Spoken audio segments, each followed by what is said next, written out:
Ready, guys, we'll get one more carrier update before we're done here for the day. Right now, we're going to welcome in Marilyn Serber, who is, of course, joining us from 10th Street, talking all about driving recruiting and retention, if I can speak this morning. Marilyn, thank you for joining us. Yeah. So let's go ahead and talk about, I think, a pretty interesting topic this morning is drivers and where they can position themselves to be in a really good spot when the economy eventually starts to turn around. Because, of course, it's cyclical. It's going to come back. What do you think is the number one spot for drivers to be in when things eventually find that upswing? One of the things I think is important for our market and people who maybe haven't experienced any of the cycles in our market is that it is definitely going to come back. So if that's this month, next quarter, it's definitely coming back, and it usually comes back with a vengeance. And so I think the best thing for drivers to do to be positioning themselves for when it comes back is also to the first things first, I think, is to take a deep breath and think about where they are and think about before things maybe started to slow down, were they really happy? Are they happy otherwise, right? Besides the fact that maybe they're getting a little bit less miles than they were. And if they are, I would say stay where you are and wait for it to come back, because if you're not getting miles there, you're likely not going to get miles at a different carrier either, right? And it could be less, especially in a transition. And so I think one of the things to tell drivers is if you're happy otherwise, just stay put.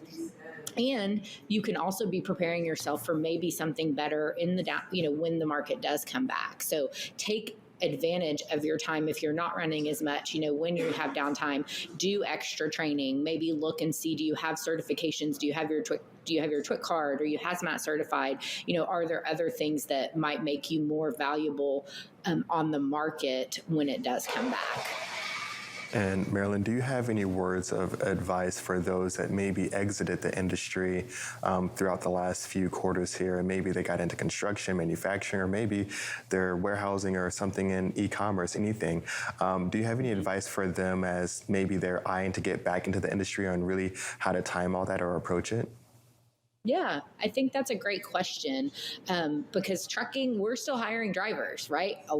Most carriers are still hiring drivers. A lot of carriers are hiring drivers. And so I think if you exited the market and you're thinking, oh, is trucking recession proof? Should I go ahead and come back to trucking? I would say, come on, right? I mean, there's plenty of carriers that are hiring drivers right now. So if you're interested in coming back into this industry, I would say get started, go online to fill out an application, go on Driver Pulse, and again, take advantage of those same things. Is your training current? Have you taken advantage of opportunities to do training? Do you have the certifications that you might need? Are you registered with the clearinghouse, depending on maybe how long you've been out of the market? Have you done these things?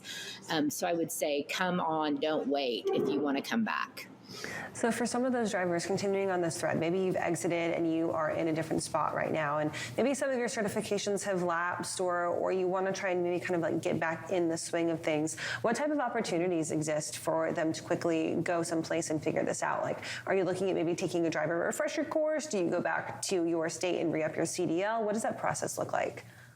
So a couple of things. So depending on how long they've been out of the market. And so most carriers are going to require usually, 6 months to 12 months in the last 3 years to be considered an experienced driver.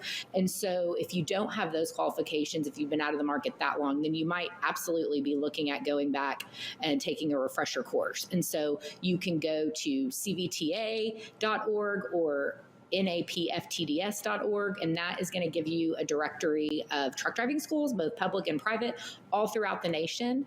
But if you haven't been out that long and you just really need to update your skills, if you have the Driver Pulse app, you can go onto Driver Pulse, and there's all different types of training there, including the new hazmat. So the hazmat regulation did change with entry-level driver training last year. And so if you don't have a hazmat and you're interested in getting a hazmat, you have to go through that entry-level driver training, or if you've let that lapse for some reason, and you can also find that there. And so I think go online and do some research, go onto Driver Pulse, go to CVTA's website, NAFTA's website, and kind of look at what you want to do. And if you have a carrier in mind, call that specific carrier or call a host of carriers that you are maybe interested in and ask them what they need you to do. I think that carriers welcome those questions and they love it if a driver is trying to prepare themselves for their job.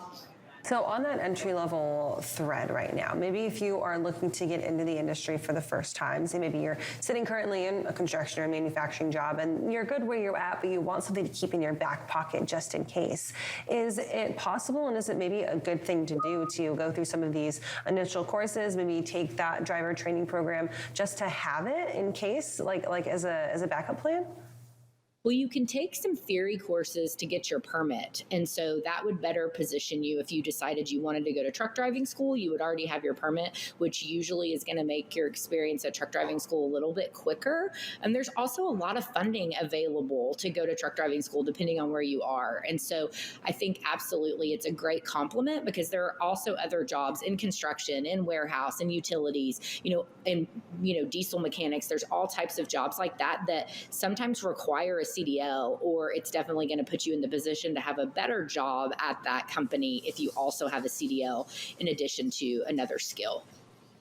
And Marilyn, almost on that same note there, any words of advice for those that maybe we're almost getting to that time of the year where folks are going to start graduating from high school, things like that. Not quite old enough, of course, to be a driver just yet when you're looking at state to state, but any words of advice for those that maybe are eyeing the industry and they really don't have any kind of work experience just yet?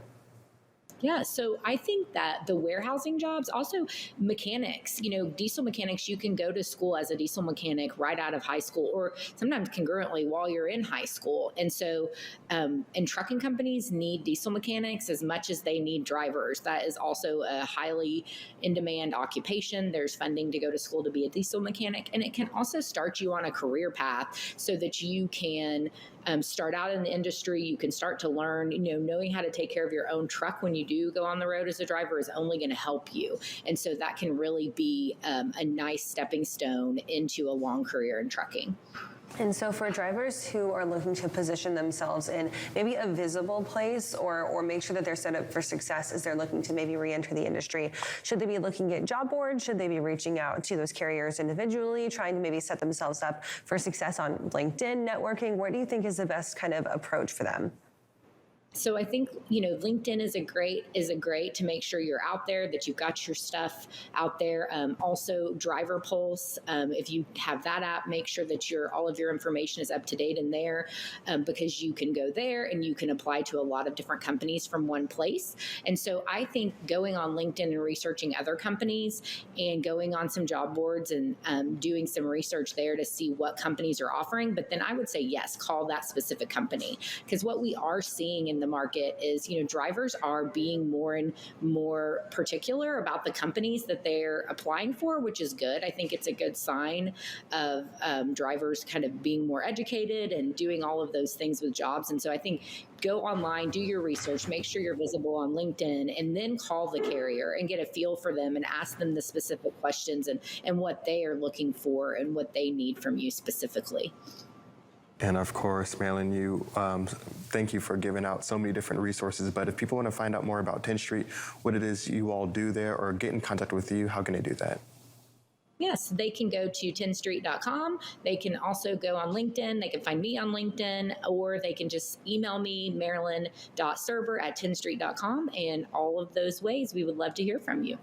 Awesome. And in closing thoughts here, Marilyn, what is going to be one significant trend or maybe, potential, I would say, data point or anything like that you're going to be watching closely just to really kind of be able to say, hey, we're seeing a shift in the market right now? So we watch driver applications, and so we have a really good pulse on that. And so we're already starting to see those applications slow down from where they were at their height at the end of the year and in January, where there was a lot of movement. We're already seeing that come down. And so that is a welcome sign for the market. I mean, it does mean that recruiting is tightening, but that also usually means other good things. And so we're going to continue to watch that to see, is that just a fluke for the last couple of weeks, or is that activity going to stabilize? And see, we're going to be watching that for sure. Definitely will be watching that one as well. Marilyn, thanks so much for joining us this morning. We'll check in with you again. Thank you.